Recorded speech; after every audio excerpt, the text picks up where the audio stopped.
Hello students, welcome to my YouTube channel. Today we will continue our chapter number 3, the same thing from the book Walkway English Reader class 8th.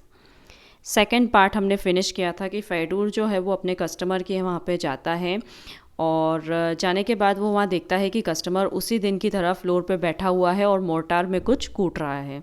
आज हम उसके आगे से continue करेंगे. Your honour, I have brought your boots, said Fedor सलनली.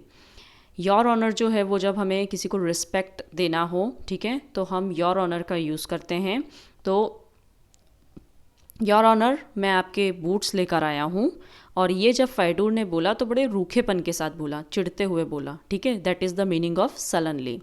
वो अच्छे mood में नहीं था क्योंकि जब वो अपने कस्टमर के यहाँ जा रहा था तो रास्ते में उसके साथ काफ़ी कुछ हुआ था, तो इस कारण से उसका मूड बिल्कुल ऑफ हो गया था. The customer got up and begin trying on the boots in silence.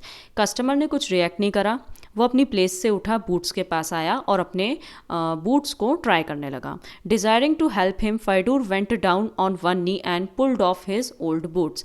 अब जब आप किसी बच्चे के शूज़ वगैरह चेंज करते हो तो आप क्या करते हो, आप अपने पैरों पे नीज़ को फोल्ड करके बैठते हो और उसके शूज़ खोलते हो. तो वैसे ही फ़ैडूर कस्टमर की हेल्प करना चाह रहा था, तो वो नीचे बैठा और उसके ओल्ड बूट्स को उसने निकाला.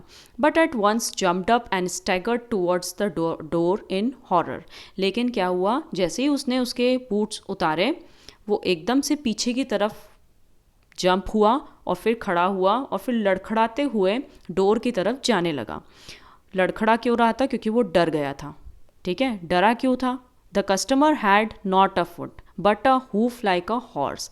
कस्टमर का फुट था ही नहीं, कस्टमर के पैर थे ही नहीं. उसने क्या देखा कि जिस प्रकार से हॉर्सेस के नीचे का पैर के नीचे का हिस्सा रहता है जिसे हूफ कहा जाता है, वैसा ही कस्टमर के पैर भी थे. कैसा होता है हूफ, मैं आपको दिखाती हूँ. ये देखिए, ये हॉर्स का पैर है, तो इस प्रकार के कस्टमर के पैर थे. अब आगे क्या हुआ? थॉट फ़ैडूर हियर्स अगो. अब जब भी कुछ ऐसा होता था तो फ़ैडूर के दिमाग में या उसके मुंह से क्या निकलता था? हियर्स अगो. तो इस प्रकार से उसने सोचा और उसके बाद फिर क्या हुआ? The first thing should have been to cross himself then to leave everything and run downstairs. सबसे पहली चीज़ उसने सोची कि मुझे अपनी फिंगर्स को क्रॉस कर लेना चाहिए, उसके बाद मुझे सब कुछ यहीं छोड़ छुड़ा के नीचे जाना चाहिए. But he immediately reflected that he was meeting a devil for the first and probably the last time. लेकिन जैसे ही वो ये जाने लगा नीचे की तरफ, उसके दिमाग में दूसरा ख्याल ये आया कि वो एक राक्षस से मिल रहा है. डेविल मतलब राक्षस, और वो एक राक्षस से पहली बार और शायद आखिरी बार मिल रहा है, ठीक है. And not to take advantage of his service would be foolish. और अब जब मैं एक राक्षस से मिला हूँ और मैं उसका फ़ायदा अगर मैंने नहीं उठाया तो ये तो बड़ी मूर्खता होगी. अब यहाँ पे जो फर्स्ट लाइन में आया था, the first thing should have been to cross himself. Fingers cross करना मतलब ये इस प्रकार से उसने फिंगर्स क्रॉस की. जनरली ये छोटे बच्चे करते हैं, तो इस प्रकार से उसने अपनी फिंगर्स क्रॉस की और फिर वो जाने लगा. लेकिन उसके दिमाग में क्या आया? रिफ्लेक्टेड मतलब होता है ख्याल. एकदम से क्लिक हुआ. क्या क्लिक हुआ? कि मैं शायद एक राक्षस से पहली बार और शायद आखिरी बार मिल रहा हूँ, तो मुझे उसका फ़ायदा उठाना चाहिए. अगर मैंने उसका फ़ायदा नहीं उठाया तो ये बहुत बड़ी मूर्खता होगी. He controlled himself and determined to try his luck. अब कैसे? जैसे उसने अपने आप को कंट्रोल किया, हिम्मत जुटाई और उसने डिसाइड किया कि आज मैं अपना लक ट्राई करूँगा. Clasping his hand behind him to avoid making the sign of the cross, he curved respectfully and began. अब क्लैस्पिंग हिज हैंड का मतलब क्या होता है वो समझिए. ये तो होता है फिंगर क्रॉस करना और ये होता है क्लैस्प करना. ऐसा क्यों कर रहा था? वो नहीं चाहता था, वो डरा हुआ काफ़ी था, वो काफ़ी डर गया था. वो नहीं चाहता था कि वो जब डेविल के सामने आए तो वो अपनी फिंगर्स क्रॉस कर ले. उसे डर था कि कहीं वो जो कस्टमर है वो ये ना समझ ले कि मैं पहचान गया हूँ कि वो एक डेविल है. तो उसने अपने हाथ को क्लैस्प कर लिया ताकि जब वो उसके सामने उससे बात करने जाए तो अपनी फिंगर्स क्रॉस न कर ले. और फिर उसके बाद अपने हाथ को पीछे की तरफ क्लैस्प करके उसने हल्का सा खांसा और फिर क्या बोलना शुरू करा? They say that there is nothing on earth more evil and impure than the devil. लोग कहते हैं, वो कहते हैं कि इस अर्थ पे राक्षस से ज़्यादा इम्प्योर और बुरा कोई नहीं है, but I am of the opinion your honour, लेकिन मेरा जो ओपिनियन है योर ऑनर वो क्या है, that the devil is highly educated, जो राक्षस रहते हैं वो बहुत ज़्यादा एजुकेटेड रहते हैं। He has excuse my saying it hoofs and a tail behind. क्या बोला उसने? उसने बोला कि उनके पास, मुझे माफ़ कीजिए मैं ऐसा बोल रहा हूँ, उनके पास भले ही हूफ्स रहते हैं, पीछे एक पूँछ रहती है, टेल रहती है, but he has more brains than many a students, लेकिन जो डेविल हैं उनके पास में बहुत सारे, एक बच्चे की बात नहीं हो रही, बहुत सारे बच्चों के दिमाग को भी मिला लोगे, उससे ज़्यादा दिमाग डेविल, उससे ज़्यादा तेज़ दिमाग डेविल का होता है।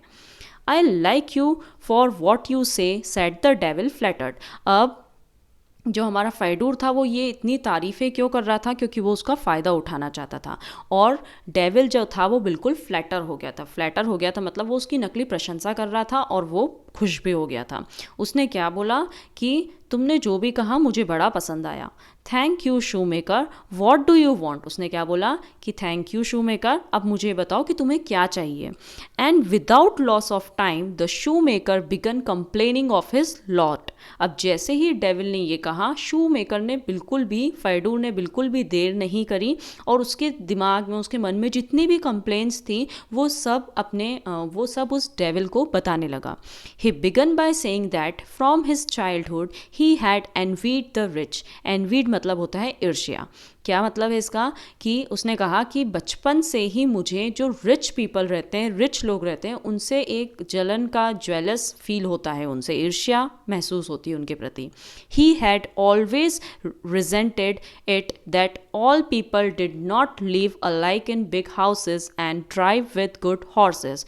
उसे इस बात पे बड़ी गुस्सा आती है कि क्यों सारे लोग एक जैसे बड़े बड़े मकानों में नहीं रहते हैं, सबको एक जैसे अच्छे अच्छे हॉर्सेस पे ट्रेवल करने का मौका क्यों नहीं मिलता है। मतलब उसका कहना है कि दुनिया में जैसे सबके पास आइज़ है, नोज़ है, सब कुछ है, वैसे सबके पास बड़े बड़े घर भी होने चाहिए, सबके पास बड़े बड़े हॉर्सेस भी होने चाहिए। तो ये जो इनइक्वालिटी है, इससे उसे क्या होती थी? गुस्सा आती थी। Why he asked was he poor. अब वो पूछता है कि आप मुझे बताइए, क्या मैं पुअर हूँ? How was he worse than Kuzma Lebyatkin from Warsaw. और जो वो कुज़्मा लेब्योटकिन है, जो कौन है? वर्सा का जो कुज़्मा लेब्योटकिन है, क्या मैं उससे बुरा कैसे हूँ? मतलब वो मुझसे अच्छा कैसे है? Who had his own house and whose wife wore a hat.